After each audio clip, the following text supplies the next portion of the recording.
આપ જોઈ રહ્યા છો આપણું ગુજરાત અને હું છું આપની સાથે હિના।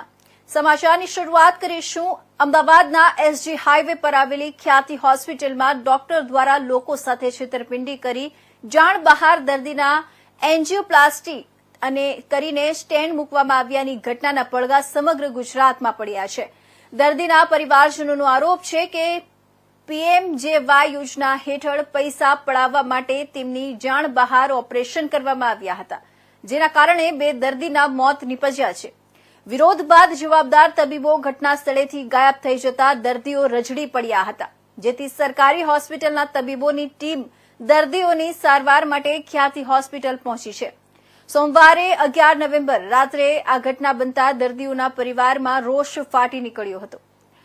દર્દીઓના પરિવારજનોએ હોબાળો કર્યા બાદથી જવાબદાર તબીબો તેમજ હોસ્પિટલના સત્તાધીશો ભૂગર્ભમાં જતા રહ્યા છે।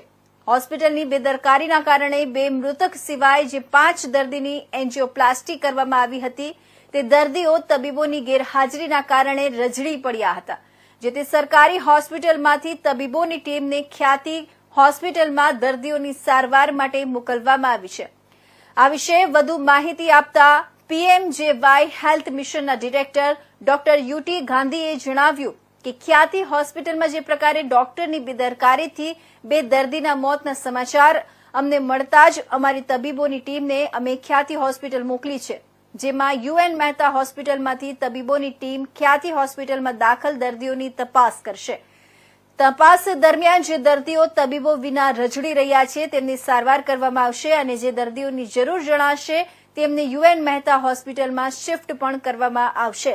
આ સિવાય અમારી કાર્ડિયોલોજીની ટીમ પણ ત્યાં પહોંચી છે, જે ખ્યાતિ હોસ્પિટલમાં જે દર્દીઓને એન્જિયોપ્લાસ્ટી અને એન્જિયોગ્રાફી કરવામાં આવી છે તેમની તપાસ કરશે।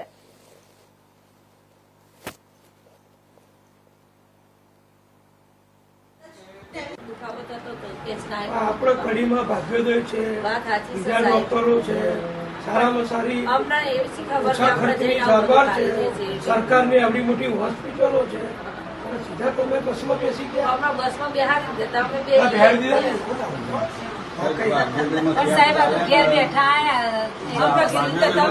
પણ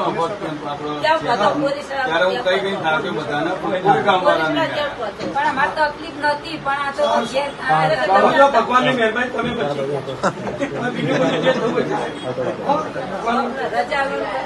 ડોક્ટરનો વિષય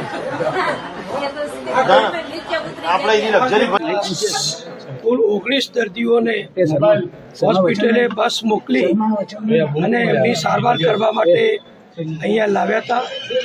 અહીંયા જે રેકોર્ડ મને હોસ્પિટલ તરફથી આપવામાં આવ્યું છે એ 19 પૈકી 7 દર્દીઓને એન્જિયોપ્લાસ્ટી કરવામાં આવેલી, તમામની એન્જિયોગ્રાફી કરવામાં આવેલી અને જે 7 દર્દીઓની એન્જિયોપ્લાસ્ટી કરવામાં આવી એ પૈકીના 2 દર્દીઓનું દુઃખદ અવસાન થયું છે। બાકીના જે દર્દી ભાઈ બહેનો છે, વડીલો બધા, એમને હું રૂબરૂ મળ્યો છું। લગભગ તમામની તબિયત અત્યારે સારી છે। બધાનું કહેવું એવું છે કે અમને અહીંયા એકદમ આવું સારવાર કરવામાં, ઓપરેશન કરવામાં આવશે એવો કોઈ ખ્યાલ નહોતો। અહીંયા તપાસ્યા પછી અમને એમ કહ્યું કે તમારે આ કરવું પડશે, એટલે અમે એના ફોર્મ ઉપર સહી વગેરે કરી છે।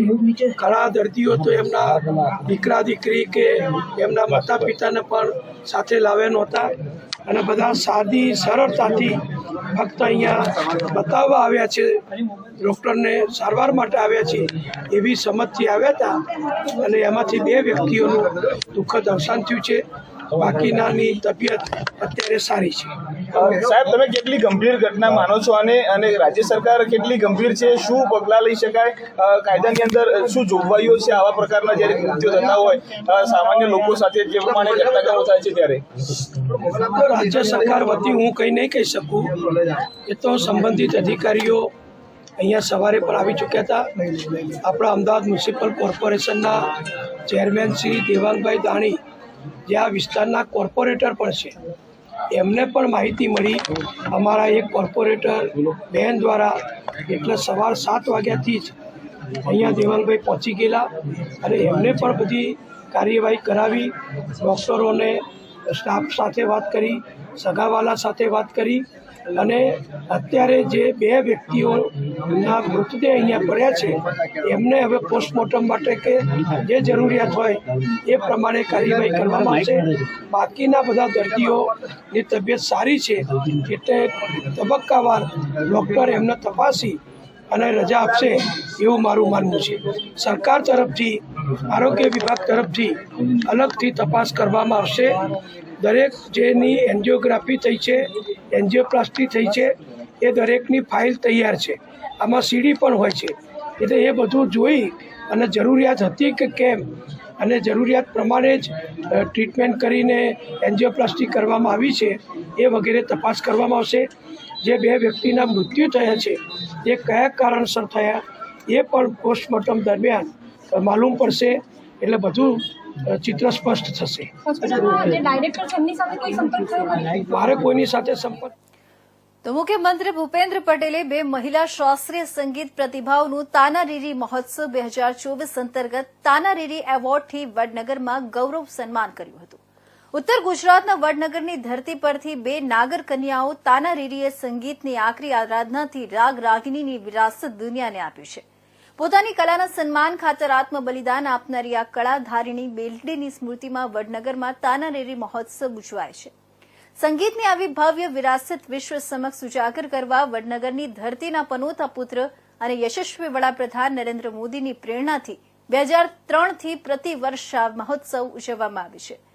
ગુજરાતની સ્થાપનાના સ્વર્ણિમ જયંતિ વર્ષ 2010થી તેમણે સિદ્ધ હાસ્ય શાસ્ત્રીય મહિલા ગાયકો સંગીતજ્ઞોને તાનારીરી એવોર્ડથી સન્માનિત કરવાની પરંપરા શરૂ કરાવી છે.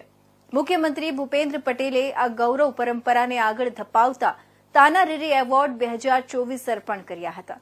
આ ગૌરવ સન્માન એવોર્ડ અંતર્ગત મહારાષ્ટ્રના વિદુષી પદ્મા સુરેશ તલવાલકર અને અમદાવાદના ડોક્ટર પ્રદીપ્તા ગાંગુલી પ્રત્યેકને 2.50 લાખની પુરસ્કાર રાશિ, તામ્રપત્ર તથા એવોર્ડ મુખ્યમંત્રીને એનાયત કર્યા હતા. પ્રવાસન અને સાંસ્કૃતિક પ્રવૃત્તિઓના મંત્રી મુળુભાઈ બેરા, અગ્રણી સોમાભાઈ મોદી, મુખ્યમંત્રીના મુખ્ય અગ્ર સલાહકાર હસમુખ અડિયા, મુખ્યમંત્રીના અધિક મુખ્ય સચિવ એમ.કે. દાસ, શહેરી વિકાસ અને રમતગમત તેમજ સાંસ્કૃતિક પ્રવૃત્તિ અગ્ર સચિવ અશ્વિની કુમાર, પ્રવાસન અગ્ર સચિવ રાજેન્દ્ર કુમાર, યુવક સેવા સાંસ્કૃતિક પ્રવૃત્તિ કમિશનર આલોક પાંડે, જિલ્લા સંગઠનના પદાધિકારીઓ અને જિલ્લા કલેક્ટર સહિત વરિષ્ઠ અધિકારીઓ આ પ્રસંગે ઉપસ્થિત રહ્યા હતા.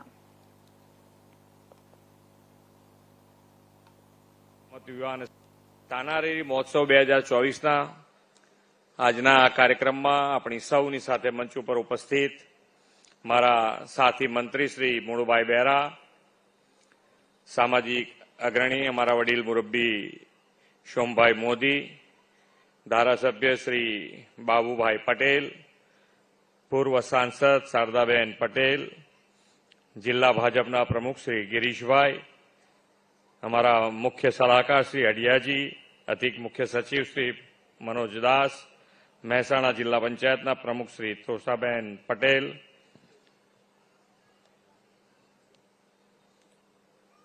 વિદુષી પદ્મા તલવાલકરજી, ડોક્ટર શ્રીમતી પ્રદીપ્તા ગાંગુલીજી, શ્રી પાર્થિવ ગોહિલ, શ્રી શશાંક સુબ્રમણ્યમ, શ્રી રવિ યારીજી, રમતગમત યુવા અને સાંસ્કૃતિક પ્રવૃત્તિના વિભાગના અગ્ર સચિવ શ્રી અશ્વિની કુમાર, કલેક્ટર શ્રી, ઉપસ્થિત સૌ અધિકારીગણ, આમંત્રિત સર્વ મહાનુભાવો, પ્રેસ મીડિયાના મિત્રો, આપ સૌને મારા નમસ્કાર.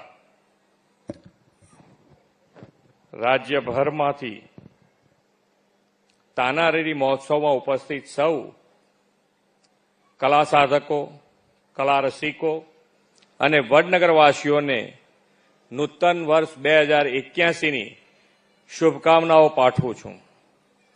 ગુજરાતના પનોતા પુત્ર અને સમગ્ર વિશ્વનું ગૌરવ એવા લોકલાડીલા વડાપ્રધાન શ્રી નરેન્દ્રભાઈ મોદીના વતન વડનગરની આ ઐતિહાસિક ભૂમિમાં આવવાનો આનંદ જ જુદો હોય છે. વડનગરમાં ભારતીય સંસ્કૃતિ ધરોહરના હજારોથી વધુ વર્ષથી સચવાયેલો, સંવર્ધિત થયેલો ઇતિહાસ છે. તો દિવાળીનો પર્વ પૂરો થતા આજરોજ રાજકોટ મહાનગરપાલિકા ખાતે અધિકારીઓ તથા પદાધિકારીઓની સ્ટેન્ડિંગ કમિટીની બેઠક મળી હતી. આ બેઠકમાં કુલ 97 કરોડ અને 7 લાખ રૂપિયાના વિકાસ કામોને મંજૂરી આપવામાં આવી હતી. ત્યારે સ્ટેન્ડિંગ કમિટીની બેઠકમાં જુદી જુદી 53 જેટલી દરખાસ્ત અંગે ચર્ચા વિચારણા કરવામાં આવી હતી. આજરોજ મળેલી સ્ટેન્ડિંગ કમિટીની બેઠકમાં સફાઈની દ્રષ્ટિએ રાજકોટ મહાનગરપાલિકા પ્રથમ ક્રમાંકે આવે તેમજ રાજકોટ સ્વચ્છ બને તે હેતુસર ગાર્બેજ કલેક્શન, કચરાનું વર્ગીકરણ તેમજ તેના પ્રોસેસિંગ સહિતના પ્લાન્ટ બનાવવા બાબતે કમિશનર તરફથી આવેલી દરખાસ્ત મંજૂર કરવામાં આવી હતી. જે દરખાસ્ત મંજૂર કરતા અત્યાર સુધી પ્રતિવર્ષ મહાનગરપાલિકાને 52 કરોડનો ખર્ચ થતો હતો. તેની સરખામણીએ 96 કરોડનો ખર્ચ થશે. જે ખર્ચની સામે હાલ રાજકોટ શહેરમાં 223 ટીપર વાન દોડી રહી છે. તેના બદલે હવે 573 ટીપર વાન કાર્યરત રહેશે. તેમજ એજન્સીના 1500થી વધુ કર્મચારીઓ કામગીરીમાં જોડાશે. આમ આગામી 10 વર્ષ માટે રૂપિયા 960 કરોડનો ખર્ચ મહાનગરપાલિકા દ્વારા સ્વચ્છતાને લઈ કરવામાં આવશે. જ્યારે કે વોર્ડ નંબર 2 માં વોંકળા પાકા કરવા માટે 1 કરોડ 35 લાખનો ખર્ચ કરવામાં આવશે. વોર્ડ નંબર 3 માં જુદા જુદા વિકાસ કાર્યો માટે 1.42 કરોડનો ખર્ચ કરવામાં આવશે. વોર્ડ નંબર 5 માં ડીઆઈ પાઇપલાઇન તેમજ ESR નેટવર્ક ઉભું કરવા માટે રૂપિયા 2.18 કરોડનો ખર્ચ કરવામાં આવશે. વોર્ડ નંબર 11 માં 23.24 કરોડના ખર્ચે નવું ફાયર સ્ટેશન બનાવવામાં આવશે. વોર્ડ નંબર 18 માં 3.82 કરોડના ખર્ચે જુદા જુદા વિકાસ કામો મંજૂર કરવામાં આવ્યા છે. મહાનગરપાલિકા દ્વારા સ્વચ્છતાને લગતી જે દરખાસ્તને મંજૂરી આપવામાં આવી હતી.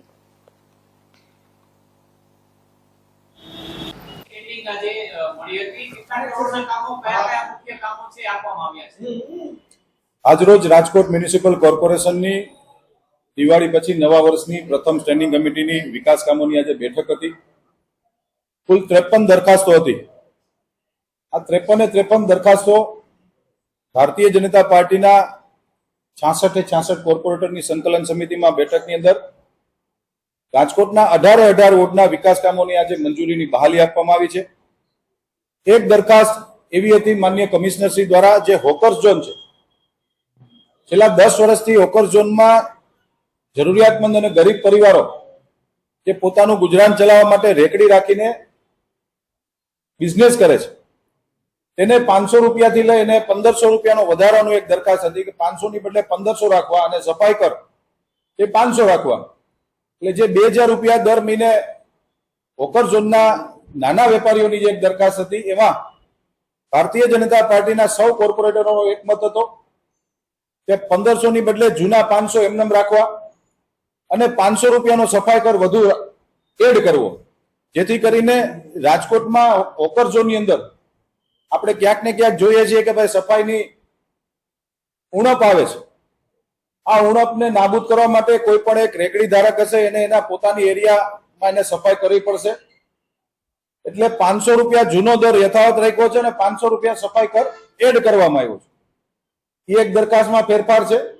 કુલ આજની રાજકોટ શહેરની રાજકોટ મ્યુનિસિપલ કોર્પોરેશનની સ્ટેન્ડિંગ કમિટીમાં 97 કરોડ 7 લાખ જેવી માતબર રકમના 18 વોર્ડમાં વિકાસ કામોને આજે સ્ટેન્ડિંગ કમિટીએ મંજૂરી આપવામાં આવી. સ્વચ્છ રાજકોટ, ક્લીન રાજકોટ, ગ્રીન રાજકોટના સૂત્રને ભારતીય જનતા પાર્ટીના શાસકોએ જે શરૂ કર્યું છે એની નેમ સંદર્ભે આ એક દરખાસ્ત હતી, એ પણ સર્વે કોર્પોરેટરશ્રીઓએ મંજૂર રાખી છે. આવનારા દિવસોની અંદર રાજકોટ સ્વચ્છતામાં ગુજરાતમાં પ્રથમ ક્રમે આવે અને દેશમાં રાજકોટનો સફાઈમાં ડંકો વાગેની એની એક આજે ખૂબ સારી કેન્દ્ર સરકાર અને રાજ્ય સરકારની સૂચનાથી એક આ દરખાસ્ત આવી હતી, એને પણ મંજૂર કરવામાં જ આવી છે. રાજકોટ મહાનગરપાલિકામાં આજે જ મ્યુનિસિપલ કમિશનરને પત્ર પાઠવવામાં આવે છે. આની વહીવટી મંજૂરી ન આપો, ખરેખર આમાં મોટો ભ્રષ્ટાચાર થયો છે. રાજકોટ મહાનગરપાલિકા પાસે હાલનું સેટઅપ સફાઈનું 5000ની સ્ટેન્ડ હોવા છતાં આ કોન્ટ્રાક્ટરને ખટાવવાનો પ્રયાસ કરી રહ્યા છે. ત્યારે રાજકોટ મહાનગરપાલિકાના અધિકારી પદાધિકારીમાં આનો મોટો ભ્રષ્ટાચાર થયો છે. ખરેખર પેલા જે કોન્ટ્રાક્ટ જે 10 વર્ષ જો આપવામાં આવ્યો છે, ખરેખર કામ જોઈને એને કોન્ટ્રાક્ટ અપાવવામાં આવે એવી અમારી કોંગ્રેસ પક્ષની માંગણી છે. અને આવનારા દિવસોની અંદર એમને એમ કીધું છે કે આખા રાજકોટના ન્યુસન્સ પોઈન્ટ બધાય સફાઈ કરવામાં આવશે. પણ અત્યારના હાલનું 5000 નું સેટઅપ હોવા છતાં કોર્પોરેશન પાસે એએસઆઈ છે, પર્યાવરણ ઇજનેર છે, તો પણ સફાઈ લોકોની થતી નથી. આમાં ક્યાંક ને ક્યાંક ભાજપના પદાધિકારી અને ક્યાંક ને ક્યાંક આમાં સલવાયેલા છે અને આમાં ખૂબ મોટો ભ્રષ્ટાચાર થયો છે અને આની વહીવટી મંજૂરી ન આપવામાં આવે કોંગ્રેસ પક્ષની માંગણી છે અને આજે મ્યુનિસિપલ કમિશનરને રજૂઆત કરવામાં આવી છે. તો સરકાર દ્વારા તમામ રેશન કાર્ડ ધારકોના ઈ-કેવાયસી ફરજિયાત કરવામાં આવ્યા છે. ત્યારે અરવલ્લી જિલ્લાના મોડાસા ખાતે મીડિયાકર્મીઓ અને અન્ય અસુરક્ષિત વ્યવસાય સાથે સંકળાયેલા લોકોના રેશન કાર્ડ, ઈ-કેવાયસી આધાર કાર્ડ અપડેશન અને આયુષ્માન કાર્ડ જેવી સુવિધાઓનો લાભ એક જ જગ્યાએથી મળી શકે તેવા આશયથી માહિતી ખાતું અને જિલ્લા વહીવટીતંત્ર દ્વારા કેમ્પનું આયોજન કરવામાં આવ્યું હતું. મોડાસાના સર્કિટ હાઉસ ખાતે યોજાયેલા આ કાર્યક્રમમાં અધિક નિવાસી કલેક્ટર સહિત જિલ્લા વહીવટની અધિકારીઓ તેમજ કર્મચારીઓ ઉપસ્થિત રહ્યા હતા. આ કેમ્પનો મીડિયાકર્મીઓએ ઉપસ્થિત રહીને વિવિધ યોજનાઓનો લાભ લીધો હતો. સાથે પોસ્ટ વિભાગની ટર્મ પ્લાન જેવી યોજનાઓની માહિતી પણ આપવામાં આવી હતી. રાજ્ય સરકાર દ્વારા તમામ રેશન કાર્ડ ધારકો અને ગુજરાતના જેટલા નાગરિકો છે એ તમામનું ઈ-કેવાયસી થઈ જાય એના માટે એક અભિગમ સાથે કામગીરી ચાલી રહી છે. તેના ભાગરૂપ મીડિયાના જે મિત્રો છે એમનું અને એમના પરિવારજનોનું ઈ-કેવાયસી થાય એ આશયથી આપણે એક નાનકડો વિચાર કર્યો હતો. પણ સાથે સાથે વિચાર આવ્યો કે મીડિયાના મિત્રો અને આ રીતે બીજા વ્યવસાયમાં જોડાયેલા મિત્રોનું પણ તાકીદે એમનું આયુષ્માન કાર્ડ થાય, એમનું આધાર કાર્ડ અપડેટ થાય તે માટે પણ. તો વલસાડના ભિલાડના બંધ આરટીઓ પાસેથી નેશનલ હાઈવે 48 પસાર થઈ રહ્યો છે. જે મુજબ મુંબઈ તરફ જતા વેળાએ 400 મીટર હાઈવે માર્ગ આ વર્ષે ભારે વરસાદના કારણે અત્યંત બિસ્માર, ઉબડ-ખાબડ સહિત મોટા ખાડામાં પરિવર્તિત થઈ પામતા વાહનોની લાંબી કતાર લાગતી હોવાથી હાલાકીનો સામનો કરવો પડતો હતો. જેથી NIA માર્ગ વિભાગે તે માર્ગને બેરિકેડ મૂકી બંધ કરવામાં આવી છે. હાઈવે પરના વાહનોને આરટીઓ પરિસરના માર્ગ પરથી ડાયવર્ટ કરવામાં આવ્યો હતો. પરિસ્થિતિ એ જ રહી હતી કે આરટીઓ પરિસરનો માર્ગ પૂર્ણ થઈ મેલડી માતા મંદિર સામેનો રસ્તો પણ અત્યંત બિસ્માર રહેતા આગળ ખાઈ પાછળ કૂવો સમાન બની જવા પામી છે. જે હાલ વહેલી તકે આ નેશનલ હાઈવેના મુખ્ય માર્ગ બને એવી ટ્રક અને અન્ય વાહન ચાલકોએ आशा व्यक्त करी थी. और बरसात की वजह से ये रोड 400 मीटर 500 मीटर का कुछ रोड है आरटीओ के पास जो main highway national highway number 48 में लगता है और इसमें बहुत सारे खड्डे हो जाने की वजह से अभी तो फिलहाल बरसात रुक गया है.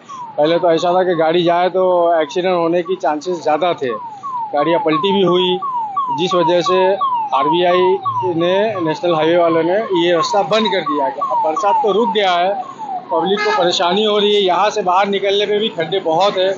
ये रोड है 3 महीने से खराब है, बारिश में से तभी से हम लोग इस रोड से जाते हैं और यहाँ से नहीं आम गाँव जाते हैं, आम गाँव से फिर घूम के आना पड़ता है. जो अछाड़ में रोड खराब है वो भी अभी ये जो 2 बार गाड़ी पलट चुकी है यहाँ पे. एक बार तो हम ही लोग का गाड़ी जाता नहीं कर पड़ता, एक लोअर टाला वाला था वो भी लेकर फंस गया था इसमें कांटे के बीच में. तो सरकार इसका हम लोग सरकार से यही गुजारिश है जो रोड का काम है इसको जल्दी से जल्द अपना काम पूरा करें. तो आज देवउठी एकादशीના પવિત્ર દિવસે ભગવાન દ્વારકાધીશને અસલી હીરા મોતી તથા નવરત્નથી જડિત સોનાની વાંસળી અર્પણ કરાઈ છે. દ્વારકામાં ભગવાન દ્વારકાધીશને એક ભક્ત દ્વારા હીરા જડિત સોનાની વાંસળી અર્પણ કરાઈ છે. અમદાવાદના હરેકૃષ્ણ ગ્રુપના હીરાભાઈ ભરવાડ દ્વારા સોનાની વાંસળી અર્પણ કરાઈ. દ્વારકાધીશના અનન્ય શ્રદ્ધા ધરાવતા ભક્ત દ્વારા ભાવ સાથે સોનાની વાંસળી અર્પણ કરાઈ. હીરા જડિત સોનાની 9 રત્નોથી જડિત સોનાની વાંસળી દ્વારકાધીશને અર્પણ કરાઈ.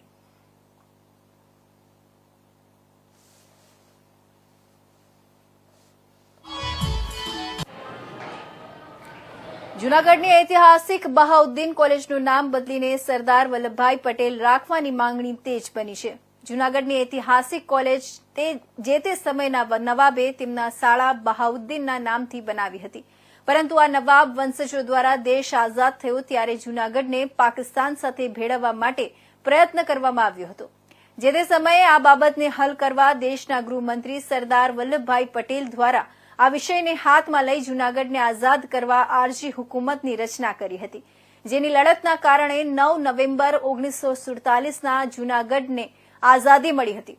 ત્યારે જૂનાગઢની આઝાદીમાં જેમનો મહત્વનો ફાળો રહ્યો છે, જેમણે સમગ્ર દેશના રજવાડાઓને એક કરી અખંડ ભારતની પરિકલ્પના સાકાર કરી છે, તેવા સરદાર વલ્લભભાઈ પટેલના નામને આ કોલેજ સાથે જોડી બહાઉદ્દીન કોલેજ નામ દૂર કરવાની માંગણી તે જ બની છે। કોલેજનું નામ સરદાર વલ્લભભાઈ પટેલ જો કરવામાં આવશે તો જ સરદાર વલ્લભભાઈ પટેલને સાચું ઋણ ચૂકવ્યું ગણાશે। જૂનાગઢના તમામ સાધુ સંતો તેમજ લોક માંગણી તેમજ લાગણીને ન્યાય આપવા માટે જૂનાગઢ ધારાસભ્ય સંજય કોરડિયા દ્વારા રાજ્યના મુખ્યમંત્રી ભૂપેન્દ્ર પટેલ, શિક્ષણ મંત્રી કુબેર ડિંડોર, પ્રફુલ્લ પાનસેરિયા, ગુજરાત પ્રદેશ પ્રમુખ તેમજ કેન્દ્રીય મંત્રી CR પાટીલને તાત્કાલિક અસરથી કાર્યવાહી થાય એ માટે ખાસ રજૂઆત કરવામાં આવી છે।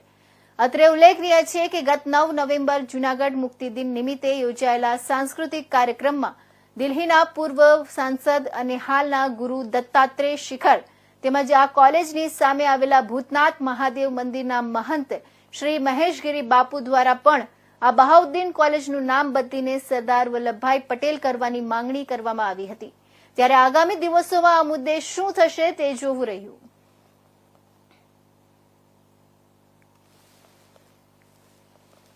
જૂનાગઢની આઝાદી દેશ 15 ઓગસ્ટ 1947ના આઝાદ થયો હતો અને 84 દિવસ પછી જૂનાગઢની આઝાદી થઈ હતી અને એ આઝાદીની લડતની અંદર સરદાર વલ્લભભાઈ પટેલ તે તૈયાર કરેલી આરજી હુકુમતની સેના દ્વારા આખી લડાઈ લડી અને જૂનાગઢને આઝાદ કરવામાં આવ્યું હતું અને એ રાજાશાહી વખતના નવાબના વંશજોએ નવાબે એમના શાળાને ના નામે આ બહાઉદ્દીન કોલેજ બનાવેલી હતી, પણ એ નવાબના વંશજોએ જૂનાગઢ અને ભારત દેશ સાથે ગદ્દારી કરી હતી। એટલે આવી ગદ્દારી ના નામે ચાલતી સંસ્થાઓને બદલી અને જેમને દેશ આઝાદ કરવા માટે કે જેમને દેશની આઝાદી માટે જેમને પ્રયત્ન કર્યા હોય એવા આપણા દેશના પ્રથમ ગૃહમંત્રી સરદાર વલ્લભભાઈ પટેલના નામે આ કોલેજનું નામકરણ થાય અને ખાસ કરીને એટલા માટે કે અખંડ ભારતને સંકલિત કરવાનું જો કોઈ રજવાડાઓને એક કરવાનું કામ કર્યું હોય તો આ દેશના પૂર્વ ગૃહમંત્રી અને આ દેશને જેને સમર્થન આપ્યું છે, એક લોખંડી પુરુષ તરીકે આપણે ઓળખી છીએ એવા સરદાર વલ્લભભાઈ પટેલે કર્યું છે। એટલે આ જૂનાગઢની આઝાદીમાં પણ એમનો સૌથી મોટો ફાળો ને એમનું યોગદાન છે। તો જૂનાગઢના તમામ સાધુ સંતો અને જૂનાગઢના નગરજનોની એક લાગણી અને માગણી છે કે આ કોલેજનું નામ બદલી અને સરદાર વલ્લભભાઈ પટેલ કોલેજના નામે આ કોલેજ થાય એવી રાજ્ય સરકારમાં અમે આદરણીય મુખ્યમંત્રી શ્રી, શિક્ષણ મંત્રી શ્રી અને અમારા પ્રદેશ અધ્યક્ષશ્રીને પણ એક વિનંતી પત્ર લખ્યો છે કે આ લાગણી સ્વીકારી અને માગણી સ્વીકારી અને આ અમારા જૂનાગઢ ઉપર એક ઋણ અને સરદાર વલ્લભભાઈનું ઋણ ચૂકવવાનો આ મોકો અમને જૂનાગઢને મળ્યો છે, ત્યારે આ પરિવર્તન સૌથી વધુ જરૂરી છે। તો ગિરનાર લીલી પરિક્રમા 42 કલાક વહેલી શરૂ થઈ ચૂકી છે, ત્યારે પરિક્રમા દરમિયાન પ્રતિબંધિત પ્લાસ્ટિકનો વપરાશ અટકે તે માટે ખાસ તંત્ર દ્વારા આયોજન કરવામાં આવ્યું છે। આ માટે એન્ટી પ્લાસ્ટિક સ્ક્વોડની 7 સ્ટેશન અને 4 મોબાઈલ ટીમ કાર્યરત છે। પરિક્રમાર્થીઓની વિશેષ ધસારો રહે છે તેવા ઇટવા ગેટ ખાતે પણ વન વિભાગની એન્ટી પ્લાસ્ટિક સ્ક્વોડની ટીમ દ્વારા યાત્રિકોની સઘન ચેકિંગ કરવામાં આવી રહ્યું છે। યાત્રિકો પાસેથી પ્લાસ્ટિક મેળવી તેમને ઇકો ફ્રેન્ડલી બેગ પણ વન વિભાગ અને સેવાકીય સંસ્થાઓ દ્વારા આપવામાં આવી રહી છે। આ સંદર્ભે વિગતો આપતા નાયબ વન સંરક્ષક અક્ષય જોશી દ્વારા જણાવવામાં આવ્યું હતું કે અભયારણ્ય વિસ્તારમાં પ્લાસ્ટિક જતું અટકાવવા માટે ઇટવા ગેટ, ગિરનાર, નવી સીડી, જૂની સીડી, દાતાર, જાંબુડી ગેટ, પાટ, વડ અને રામનાથ ખાતે એન્ટી પ્લાસ્ટિકની સ્ક્વોડ દ્વારા જરૂરી ચેકિંગ હાથ ધરીને પ્લાસ્ટિક જપ્ત કરવામાં આવી રહ્યું છે। એન્ટી પ્લાસ્ટિક સ્ક્વોડની 11 ટીમો પૈકી 4 મોબાઈલ ટીમ પણ પરિક્રમા રૂટ પર ધંધારતી વગેરે કોઈ પ્લાસ્ટિકનો ઉપયોગ ન કરે તે માટે કાર્યરત છે। વાઇલ્ડ લાઇફ પ્રોટેક્શન એક્ટ અંતર્ગત દંડ પણ લેવામાં આવશે। વન વિભાગ દ્વારા ખાસ પરિક્રમાર્થીઓને અગવડતા ન પડે તે માટે તેમને ઇકો ફ્રેન્ડલી બેગનું પણ વિતરણ કરવામાં આવી રહ્યું છે। ઘણા સમયથી અનેક પ્રયત્નો હાથ ધરવામાં આવી રહ્યા છે, ત્યારે આ વર્ષે સામાજિક સંસ્થાઓ તેમજ વનતંત્રના સંયુક્ત ઉપક્રમે આ વર્ષે પરિક્રમાર્થીઓ જ્યારે જંગલમાં પ્રવેશ કરે ત્યારે તેમના સામાનને ચેક કરી તેમાં રહેલું પ્લાસ્ટિક લઈ અને પરિક્રમાર્થીને કાપડની બેગનું વિતરણ કરવામાં આવી રહ્યું છે, જ્યારે આ અંગે ભારત વિકાસ પરિષદ નામની સંસ્થાના સભ્ય દ્વારા જણાવવામાં આવ્યું હતું કે જેમ આપણે આપણું ઘર સ્વચ્છ રાખીએ છીએ તેમ જંગલ અને પ્રકૃતિને પણ સ્વચ્છ રાખવા માટે અમારા તેમજ વનતંત્રના સંયુક્ત ઉપક્રમે મોટી સંખ્યામાં કાપડની થેલીનું વિતરણ કરવામાં આવી રહ્યું છે.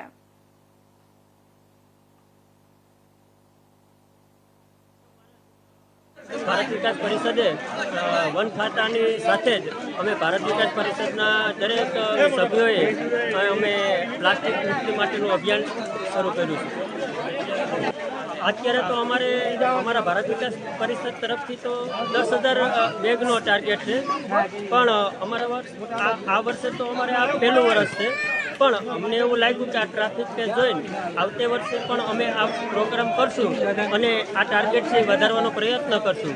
અને વન ખાતાનો ખૂબ સહકાર મળ્યો છે, ખાસ કરીને વન ખાતાના જે બાલિયા સાહેબ છે એની અમને બહુ સપોર્ટ આપ્યો છે અને અમે વન ખાતો અને ભારત વિકાસ પરિષદ બે સંયુક્ત ઉપક્રમે આ કાર્યક્રમ શરૂ કર્યો છે. જે ખાસ કરીને તો મોટા ભાગના છે ને એ ખાણીપીણાના જે ગોપાલને જે જબલાઓ આવે છે એ નાસ્તા તરીકે લઈ આવે છે, એ અમે કાપડની બેગમાં આપીએ છીએ અને એ બધી પ્લાસ્ટિક એકઠું કરીએ છીએ. તો આ હતા અત્યાર સુધીના મહત્વના સમાચાર. નવા સમાચાર સાથે ફરી મળીશું. ત્યાં સુધી રજા આપશો. નમસ્કાર.